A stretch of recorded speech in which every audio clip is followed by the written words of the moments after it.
Hello, স্বাগতম সবাইকে। তো আমরা 1-6 থেকে শুরু করব।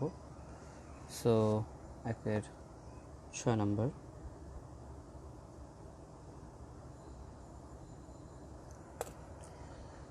তো অঙ্কগুলো ধীরে ধীরে একটু বড় হবে। 1-6 নাম্বার লেফট হ্যান্ড সাইডে রয়েছে sec x plus tan x। So এটাকে এখন আমরা ভাঙব। তো আমরা জানি sec x সমান সমান আমরা লিখতে পারি 1 divided by cos x plus sin x divided by cos x। So এখন আমরা লসাগু করব। লসাগু করে আমরা নিয়ে আসতে পারি cos x, উপরে থাকবে 1 প্লাস sin x। তো এখন এই 1 প্লাস sin x এর জায়গায় কি হবে, এটা আমরা অলরেডি একবার অ্যাপ্লাই করে ফেলছি, সেটা আমি একটু বুঝিয়ে দিই আরেকবার। সো এই 1 এর জায়গায় এবং এই sin x এর জায়গায় আমরা আসলে কি নিয়ে আসব, ঠিক আছে? তো অ্যাট ফার্স্ট আমরা যে কাজটা করতে পারি সেটা হচ্ছে যে আমরা এই নিচের cos x এর জায়গায়ও কি করতে পারি সেটা নিয়েও আসলে আমাদের কথা বলা প্রয়োজন। সো আমরা ওই 1 এই 1 এর জায়গাটা নিয়ে কাজ করব, sin x এই sin x এর জায়গাটা নিয়ে কাজ করব এবং cos x এই cos x এর জায়গাটা নিয়েও কাজ করব। আমাদের তিনটা জায়গা রয়েছে এই অঙ্কটাতে কাজ করার জন্য। তো অ্যাট ফার্স্ট যদি আমি cos x দিয়ে শুরু করি, যে আমরা cos x এর সূত্র প্রয়োগ করব। তো cos x এর অনেকগুলো সূত্র রয়েছে। cos x এর মানে cos x এর না, সরি, হ্যাঁ, cos x এর অনেকগুলো সূত্র রয়েছে। যদি আমরা 7.4 এর শীট দেখি, তো 7.4 এর শীটে আমরা দেখব যে 23 নাম্বার যেই সূত্রটা রয়েছে, 7.4 এর শীটের 23 নাম্বার যে সূত্রটা রয়েছে, যেটা আমাদের এখানে কনভার্ট হয়ে আসে আই থিঙ্ক 35 নাম্বার সূত্র আমাদের 7.5 এর জন্য। সো আমরা যদি cos 2x লিখি তাহলে আমরা লিখতে পারছি cos square x minus sine square x, cos square x minus sine square x আমরা লিখতে পারি। তো সেই জায়গা থেকে যদি cos 2x এর জায়গায় cos x আসে তাহলে আমরা এখানে লিখতে পারি cos square x by 2 minus sine square x by 2। এটা একটা পার্ট, এটা লিখবো। অ্যান্ড দেন আমরা যদি সাইন এক্স এর এটা নিয়ে আসি, তো আমরা এটা বারবার ভালো মতোই জানি সাইন এক্স এর জায়গায় আমরা আসলে কি নিয়ে আসতে পারি, 2 into sine x by 2 into cos x by 2, এটা নিয়ে আসতে পারি। অ্যান্ড আমাদের যেহেতু সবগুলো কোণের অর্ধেক হয়ে গেছে, তাহলে এই যে 1, এই 1 এর জায়গায় আমরা যে কোনো কোণ, দ্যাট মিনস সাইন স্কোয়ার যে কোনো কোণ প্লাস কজ স্কোয়ার ওই একই যে কোনো কোণ, সাইন স্কোয়ার যে কোনো কোণ প্লাস কজ স্কোয়ার ওই একই যে কোনো কোণ নিয়ে এসে আমরা 1 এর জায়গায় লিখতে পারি। সো এই তিনটা ট্রানজিশন আমরা আসলে করব আমাদের 3rd 4th লাইনে। সো আমরা 1 এর জায়গায় লিখে ফেলছি 2, 1 এর জায়গায় আমরা লিখে ফেলছি sine square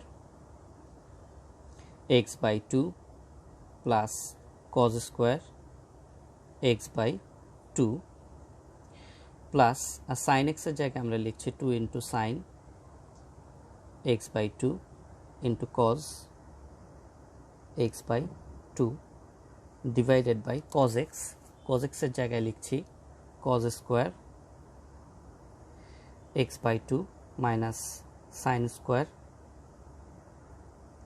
x by 2।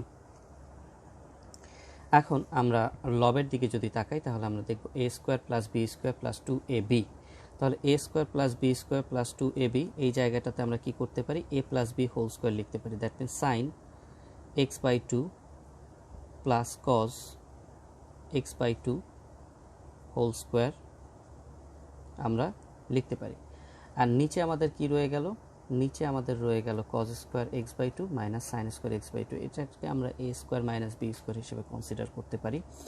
A square minus b square হিসেবে কনসিডার করলে তাহলে a plus b into a minus b আমরা লিখতে পারি cos x by two plus sine x by two into cos x by two minus sine x by two. তাহলে উপরে আসলে sine x by two plus cos x by two এর উপর whole square রয়েছে। এটা যদি আমি আরও ভেঙে লিখি তোমাদের বোঝার সুবিধার জন্য, যে এখানে sine x by two plus cos x by two whole square রয়েছে, তা আমরা এটাকে cos x by two plus sine x by two whole square consider করতে কোনো আপত্তি নেই। সো একই জিনিসের যেহেতু হোল স্কোয়ার রয়েছে, that means a plus b whole square অবস্থায় রয়েছে, তাহলে এটাকে আমরা দুইটা ভাগে ভেঙে লিখতে পারি। That means a plus b into a plus b আকারে লিখতে পারি। So cos x by two plus sine x by two into cos x by two plus sine x by two এই আকারে আমরা লিখতে পারি, divided by cos x by two plus sine x by two into cos x by two minus sine x by two আকারে লিখলাম। এখন আমাদের cos x by two plus sine x by two এর সাথে নিচের cos x by two plus sine x by two কাটাকাটি যায়, এটা কাটাকাটি যায়। কাটাকাটি যাওয়ার পরে আমাদের কাছে অবশিষ্ট থাকে হচ্ছে cos x by two plus sine x by two divided by cos x by two minus sine x by two, এটা আমাদের অবশিষ্ট থাকে। বাট আমাদের আসলে যেটা রাইট হ্যান্ড সাইড, আমাদের রাইট হ্যান্ড সাইড আসলে রয়েছে কীরকম, রাইট হ্যান্ড সাইডে রয়েছে ten pi by four plus x by two. তাহলে one kind of tan A plus B এই ফরম্যাটে রয়েছে, ট্যান এ প্লাস বি এই ফরম্যাটে রয়েছে। তো আমরা ট্যান এ প্লাস বি এর সূত্রটাকে যদি ভাঙি তাহলে আমরা কিভাবে লিখতে পারি, tan pi by four plus tan x by two divided by tan one minus tan pi by four into tan x by two. এটা কিন্তু ট্যান এ প্লাস বি এর সূত্র, যেটা হচ্ছে tan A plus tan b divided by one minus tan a into tan b. এখন এই ফরম্যাটটা যদি আনতে হয়, আমরা এখন পর্যন্ত যেই জায়গায় এসেছি সেই জায়গা থেকে আসলে এই ফরম্যাট মানে সরাসরি ডিরাইভ করা যাচ্ছে না। তা আমাদেরকে কী করতে হবে, আমাদের প্রথমে এই যে ট্যান পাই বাই ফোর, এই ট্যান পাই বাই ফোরের ভ্যালু কত বলো তো, ট্যান পাই বাই ফোরের ভ্যালু হচ্ছে 1, tan 45 degree plus tan x by two divided by 1 minus tan pi by four, এখানে গুণ অবস্থায় রয়েছে, এটার মান হচ্ছে 1, তো 1 আর লিখছি না, 1 into tan x by two. তাহলে এই জিনিসটা আমাদের এটাকে ভাঙলে, এই যে সেকেন্ড লাইনটাকে ভাঙলে আমরা এই জিনিসটা মোটামুটি পাই। আমরা কিন্তু রিভার্স করতেছি, ঠিক আছে, এটাকে বলা হয় রিভার্স ম্যাথমেটিক্স বা ব্যাক ট্র্যাকিং বলাও হয়। এখন আমাদের যদি এখানে ট্যান এক্স বাই টু এবং এই জায়গাটায় আসলে 1 যদি আনতে হয় আমরা যে অবস্থায় আছি সেই অবস্থা থেকে, তাহলে খেয়াল করো এখন স্পষ্টত বোঝা যাওয়ার কথা, আমরা প্রত্যেকটা রাশিকে কজ এক্স বাই টু দ্বারা ভাগ করলেই আমরা এই ফরম্যাটে চলে আসতে পারি।